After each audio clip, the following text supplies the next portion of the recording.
जैसा कि हम लोगों ने पढ़ा था कि कंपनी का जब एक बार निगमन हो जाता है, यानी कंपनी का जब रजिस्ट्रेशन हो जाता है, तो कंपनी को जो सबसे बड़ा एक फ़ायदा मिलता है वह होता है स्वतंत्र निगमित निकाय का अस्तित्व मिल जाना, यानी इंडिपेंडेंट कॉर्पोरेट एग्जिस्टेंस।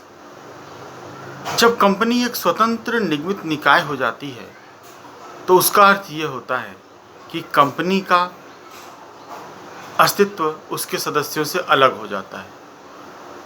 कंपनी एक अलग विधिक व्यक्तित्व प्राप्त कर लेती है और उसके जो सदस्य होते हैं, उसके जो अंशधारी होते हैं, उसके डायरेक्टर्स होते हैं, उनका कंपनी से अलग एक अस्तित्व होता है।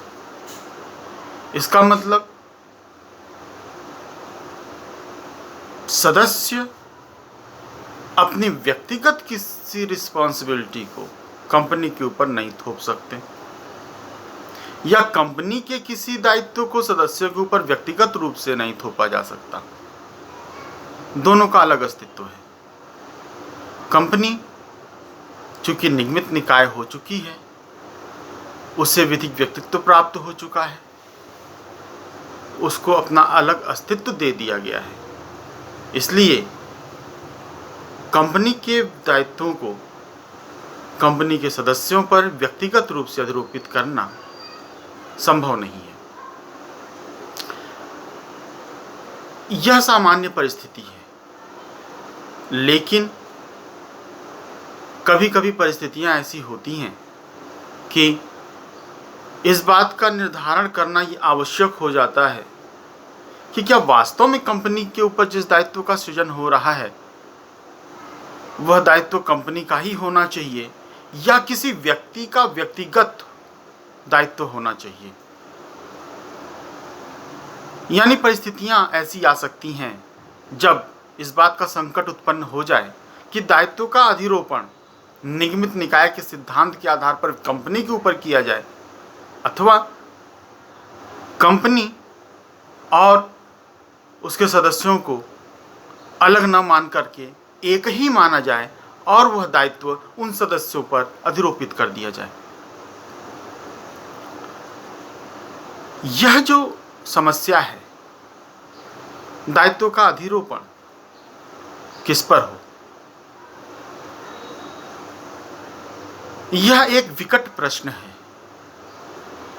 क्योंकि इस प्रश्न का सामान्य स्थितियों में तो निर्धारण इस तरीके से ही होगा कि कंपनी का अपने सदस्यों से अलग दायित्व है और कंपनी जो भी काम कर रही है वह कंपनी का काम है, जो भी दायित्व उत्पन्न हो रहा है वो कंपनी का दायित्व है, इसलिए कंपनी ही उत्तरदायी होगी।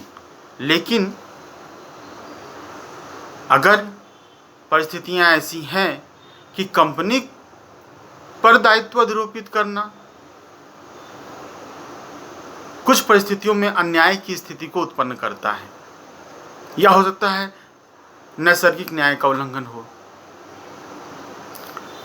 सही मामलों में जिस व्यक्ति को न्याय मिलना चाहिए उसे न्याय न मिल पाए इस सिद्धांत पे चलने से, तो न्यायालय ऐसी परिस्थितियों की भी कल्पना करता है जब इस निगमन के आवरण को हटा दिया जाएगा और कंपनी का अस्तित्व अलग और उसके सदस्यों का अस्तित्व अलग हो जाएगा।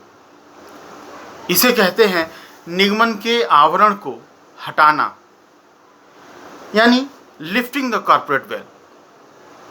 ये ऐसी परिस्थिति होगी जब न्यायालय मानेगी कि कंपनी और उसके सदस्य अलग न होकर के एक ही है, यानी दायित्व का निर्धारण हो गया, कंपनी के माध्यम से हम व्यक्ति को व्यक्तिगत रूप से उत्तरदायी बनाने जा रहे हैं।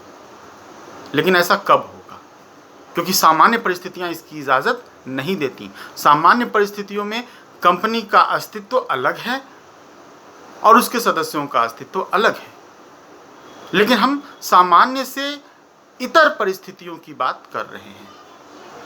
और वे परिस्थिति क्या हो सकती है,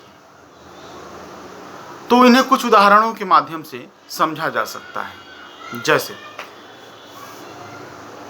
पहली स्थिति यह हो सकती है कि कपट किया गया हो या अनुचित आचरण किया गया हो, यानी फ्रॉड और इम्प्रॉपर कंडक्ट। इसको हम एक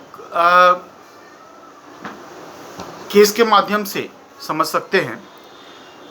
पीएनबी फाइनेंस लिमिटेड वर्सेस शीतल प्रसाद जैन का एक चर्चित वाद है।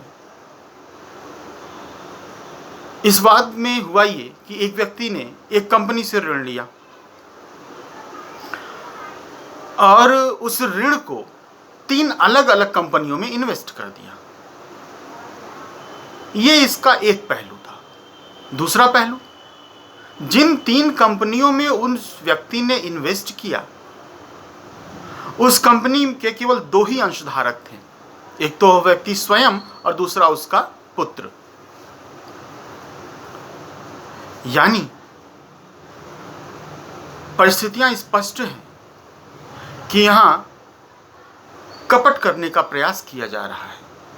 कोई व्यक्ति 3 कंपनियां बनाता है, खुद उसका डायरेक्टर है, अपने पुत्र को डायरेक्टर बना दिया, 2 लोग डायरेक्टर हो गए और ऋण लेकर के किसी अन्य कंपनी से उन तीनों कंपनियों में इन्वेस्ट कर दिया।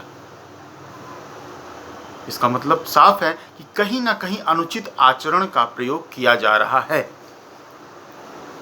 तो ऐसी परिस्थितियों में न्यायालय निगमन के आवरण को हटा देती है और ये मानती है कि कंपनी और उसके सदस्य अलग ना होकर के एक ही व्यक्ति है। इसी तरीके से अगर परिस्थितियां ऐसी हैं कि कंपनी सरकारी कंपनी है और कोई ऐसी एक्टिविटी हो गई, कोई ऐसा कार्य हो गया जिससे कर्मचारियों का हित प्रभावित हो रहा है, तो फिर सरकार इस बात का आड़ नहीं ले सकती कि ये सरकार की कंपनी का कृत्य है और कंपनी का दायित्व है। निश्चित तौर पर यहाँ पे सरकार और कंपनी को एक माना जाएगा और दायित्व का निर्धारण न्यायालय के द्वारा किया जाएगा। राजस्व के हित में भी ऐसा किया जाता है। इसको आप तीसरा पॉइंट मान सकते हैं।